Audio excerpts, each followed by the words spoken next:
Will has been around since 1991 when his first collection of short stories leapt onto the scene, and his most recent book, Umbrella, was shortlisted for the Booker, as I'm sure you all know. And you've talked an awful lot around this novel, particularly about modernism, and it seems that modernism is having a bit of a moment, has been having a bit of a moment, particularly proclaimed by you. Can you talk a little bit about that? Well, I mean, it seems strange to say that modernism is having a moment, isn't it? I mean, modernism, I suppose people feel, is a bit. They associate it with Pound, with Eliot, with Joyce. They look upon it as a literary experiment in time that has kind of ended. I think that the literary critic Robert Adams said we should really measure these eras something like this. The classical era lasted about 500 years. The medieval era lasted about 500 years. The Renaissance lasted about 500 years. And the modern era, on that reckoning, probably still has about 250 or 300 years to run. So the idea to me that some of the techniques employed by the modernists of the 1920s, such as stream of consciousness or monopolized narration, the continuous present, the idea that these literary techniques are in some way obsolete is kind of laughable to me. It seems mad, I think, particularly in England, where I think the reason modernism has been viewed as rather discredited in the English-speaking world are two reasons. One is a reification and a fascination with literature as a product, essentially the impact of the commercial sector, which demands, even among what passes for the avant-garde, some kind of new school to latch onto. So, you know, we had postmodernism, but arguably we're now due for postmodernism and postmodernism on that kind of rubric.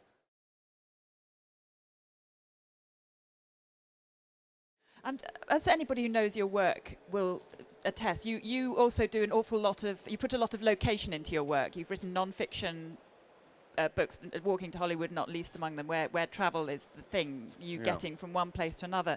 And at the centre of this book is Free and Barnet Hospital, which is a huge location full of tubes and things, which it just suddenly struck me when you were talking, reflects your assembly line of death. It's like the antithesis to your assembly line of death in a way. Well, I mean, again, it seems to me, and it's something that I'll investigate further in the two books that are going to follow, which have strong linkages to Umbrella. It seems to me that by the 1960s, the mental asylums in this country had a total inmate population of 120,000, which is phenomenal when you think about it. And these vast buildings were set up largely by the Victorians in the mid-19th century in a kind of dark satellite ring around London, you know, Shenfield, Free and Barnet, Hanwell. I can't remember all the names of the others, but there are a lot of them, 6 or 8 of them around the outskirts of London. And they represent, yes, kind of factories, processing units through which pass for grading the human psyche in that way. It's another mechanization of human society in that way. And in the final section, insofar as there is a final section in that they're all interwoven, this hospital is closed and been made into private accommodation. Luxury flats, luxury Claire. flats. Luxury flats. So is there a bit of nostalgia in you for the days before it was luxury flats? Well, I think we need to be clear about the asylum system. At Free and Barnet, there's a stone set into the doorway that says no hand or foot shall be bound here. And actually, the Victorians' impetus initially was what we would consider highly humane in building these asylums. It represented a step change in attitudes towards mental illness. What happened to them thereafter really reflected an intractable problem that society has with insanity. I mean, of course, what's bizarre is that Audrey Death ends up in a mental asylum and she has a physical illness, and a lot of people, of course, did. There were, at the high point of the asylum system, you could probably end up in an asylum in the 1950s and have a portion of your brain cut out because you were a single mother. So, you know, the asylum system is a method of social control, an aspect of what Thomas Zage, the anti-psychiatrist, called the therapeutic state, is not a very pretty thing at all. But then nor is the site, which will increase over the next year as the coalition government's benefit cuts come into a hard focus of people with schizophrenia sleeping rough in the streets of London and very distressed and unhappy, what's called care in the community. Interestingly, not a lot of people realize that the politician who did most to get rid of the large asylums was Enoch Powell. It was a groundbreaking speech he gave in the early 1960s that led directly to the closure of the asylums. There's no question of nostalgia, and it's a question of realism about what's involved here. Society can never cope with mental illness. It just can't. Nobody can.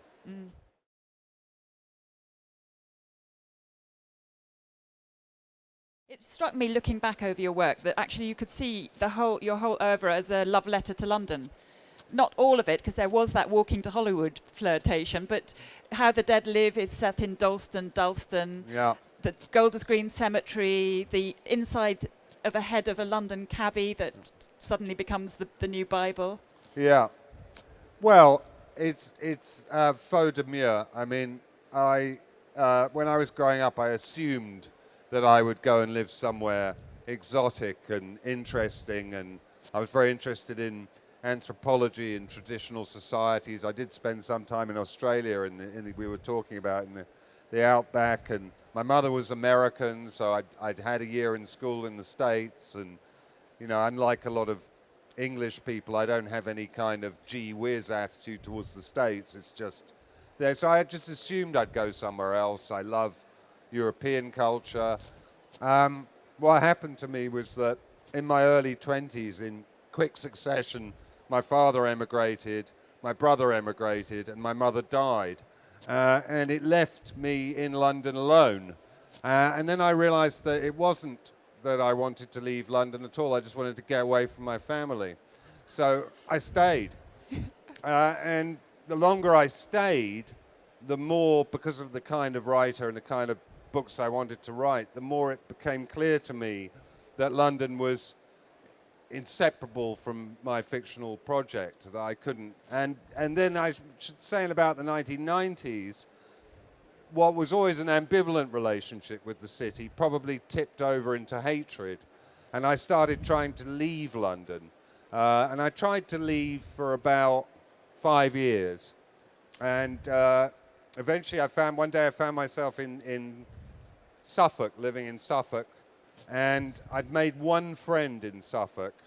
And I was at a wine and cheese party that this friend was giving. And his wife said to me, next time you're in Saxmundham, do pop by and see the gift shop.